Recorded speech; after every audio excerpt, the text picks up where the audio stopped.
Commit to the Lord whatever you do, and your plans will succeed. The Lord works out everything for his own ends, even the wicked for a day of disaster. My son, do not forget my teaching, but keep my commands in your heart, for they will prolong your life many years and bring you prosperity. Let love and faithfulness never leave you. Bind them around your neck. Write them on the tablet of your heart. Then you will win favor and a good name in the sight of God and man. Trust in the Lord with all your heart and lean not on your own understanding. This is the word of the Lord. Thanks be to God.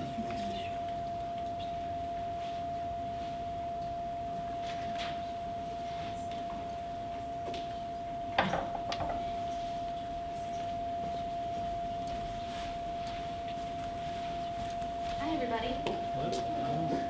For those of you who don't know me, I'm Claire Gilbert, and I'm a senior marketing major here in the School of Business at UIndy. So when I was asked to speak tonight, I had a little trouble deciding whether I wanted to be kind of vulnerable and talk about something that I've been struggling with, or pick something that I thought all college students could relate to. So I decided to mix those. So I'm going to tell you a little bit of a story tonight that's just going to help me talk about what I've been learning, but also hopefully just be a pep talk from me to you at this time of the semester and what I think we all can relate to no matter what year we are. So the topic is fear of the future. Can you raise your hand if you're afraid about something that's going to happen in the future or you're an unknown? Thank you. Yes, okay. So that's my point, and I'm going to raise my own hand because I have those feelings too. So I think no matter what year you are, whether it's a job or an internship or a relationship or your faith or anything like that, there's an unknown. We each have our own individual unknown, and that means different things to different people. So I bet something popped into your head when I first brought that up. So just kind of keep that in mind tonight as I'm going to tell you this story. And like I said, I'm a senior, so, you know, I'm very passionate about this subject right now. So I think it's safe to say that we all share that fear. Lately, something that I've been struggling with is not only a fear of the future and the unknown, but a lack of focus. So I always want to make sure that my focus is on good things coming up or good things right now. I never want to really have a lot of self-doubt or think of things in the wrong way. You know, some of us tend to assume that the worst thing is going to happen, and it doesn't always end up that way, but that's an unhealthy way of placing your focus right now. That's not going to do you any good while you're worried about whatever is going to happen in the future. So when thinking about the future, I know I want to have my priorities straight now, but I have trouble identifying where to place my focus in the future. This is where I really want to know what God had to say about this. So I'm going to share a list of some just kind of reminders, and I hope this serves as a bit of a focus check tonight to kind of help you go, okay, is my mind in the right place with, you know, X, Y, and Z, whatever it is that you're thinking about right now. So here's the question I want to discuss tonight.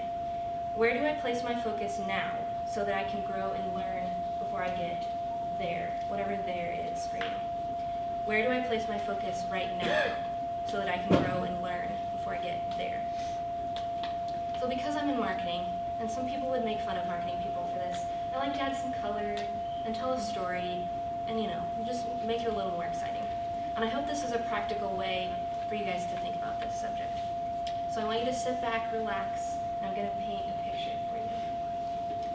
Recently, I took a trip to New York City for my internship. This was over our fall break, actually, so it was just perfect timing. I didn't even have to miss anything.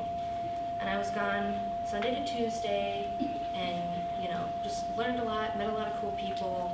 It was amazing. But I had never been there before. So I was really nervous about what I would find and if I would do a good job and all of these things. Like, this list in my mind just kept scrolling of, you know, was it going to be good enough? Am I going to get home okay? What's going to happen? All these things. So I just kept picturing Friends and Gossip Girl and Saturday Night Live, That's just all I could think about were those scenes. So, I didn't have a realistic picture in my mind of what this destination was going to be like that I had never experienced before. What would the people be like? Would I be safe? Would I get lost? Who would I meet? What would I learn? Would it be different than I thought? I had my focus set on all these things that could go wrong or disappoint me or not live up to my expectations of what I thought this super cool trip, first time opportunity for me was going to be. Don't get me wrong, I was super excited, but also very cautious because of these things. So as I boarded my flight, I pictured skyscrapers and taxis with no regard for people crossing the street and just flying, amazing and adventurous street fashion like you'd see in Vogue or something. Me trying to navigate the streets of Manhattan with a quickly decreasing phone battery, all while Taylor Swift's Welcome to New York played in my head on a loop. So I want to create an analogy tonight. I think a flight to a new place is a lot like our journey to whatever this next future unknown destination is for each of us. I have this diagram up here, so I hope you can follow along a little bit. And I just kind of simplified it here. So we're going from Indiana, home, something I know, some corn, some good racing, And then we're going to New York, which is this huge, crazy, bustling city that never sleeps. So I want you to consider this. What are some distractions that you might encounter on a flight? So just think about that for a second. What do the pilots and everybody warn you about as soon as you sit down? Put the mask on somebody else before yourself, all those kinds of things. So I'm going to point out a couple up here. So we have turbulence. Turbulence on a flight.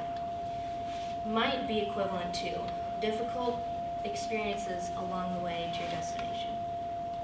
So have you ever wanted something and you've got these steps along the way, but maybe you feel like you really fail at one of those and you just hope that you can, make it to this next destination, and is that failure going to affect you? So those little bumps along the way, that turbulence.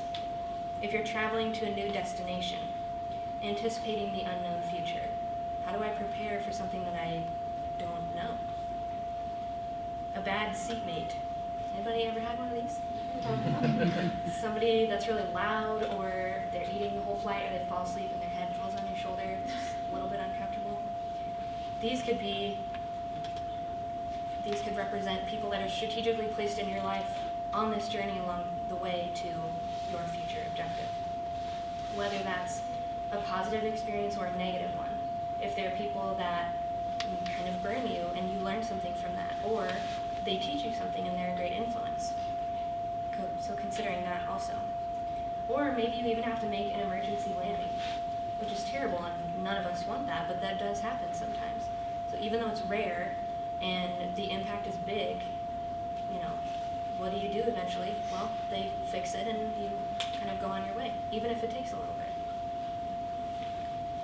So all that being said, when I arrived in New York City, things were so much different and more amazing than I thought they would be.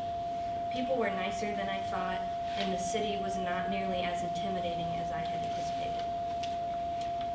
Not only was this entire trip a great learning experience for me, personally and socially and professionally in all of those ways, I had somewhat of kind of a symbolic moment on my first day.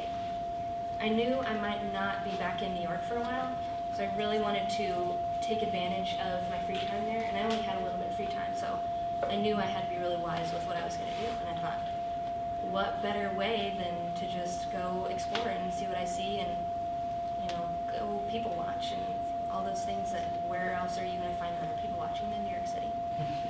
So I ventured out and I walked around by myself in downtown Manhattan for an entire afternoon. And that might not seem like much when I say it, but I was pretty proud of myself after doing that, I live in Indy, been to Chicago, but now I was in the big leagues, spending some time in New York City. So to be able to do that was kind of neat and a little bit of a confidence builder. It was a little scary at first, but I quickly started walking with confidence And somebody even asked me for directions, so I must have looked like I knew what I was doing, even though I didn't. Why did they ask me for directions? Because I was on a mission. Even if at the time, the very important mission that I had to complete was to find some really good coffee. There's a point in me telling you this story. I think a trip is a really practical way to break down this point A to point B thing that we feel like we have to accomplish, to this future objective that we're talking about.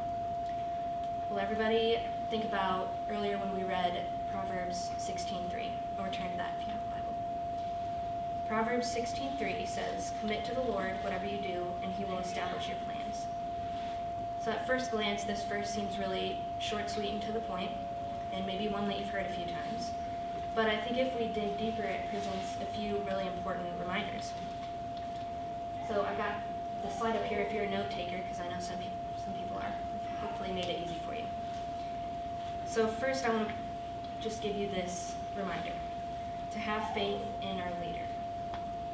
When you're on a plane going somewhere new, do you have faith that your pilot has gone through the proper training to fly this huge vehicle across the sky to take you where you want to go?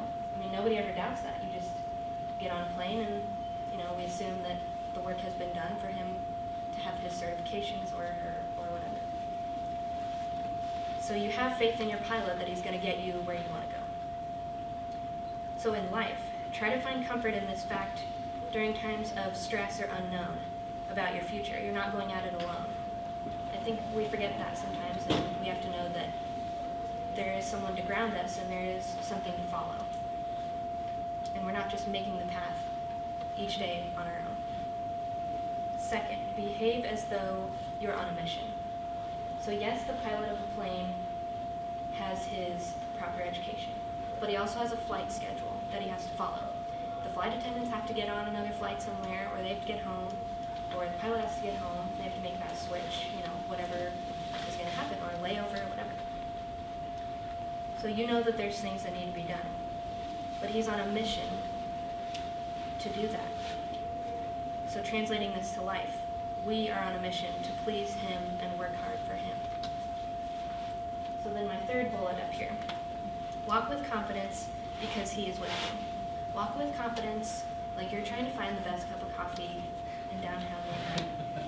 Walk with confidence like you have a strong leader and a strong mission.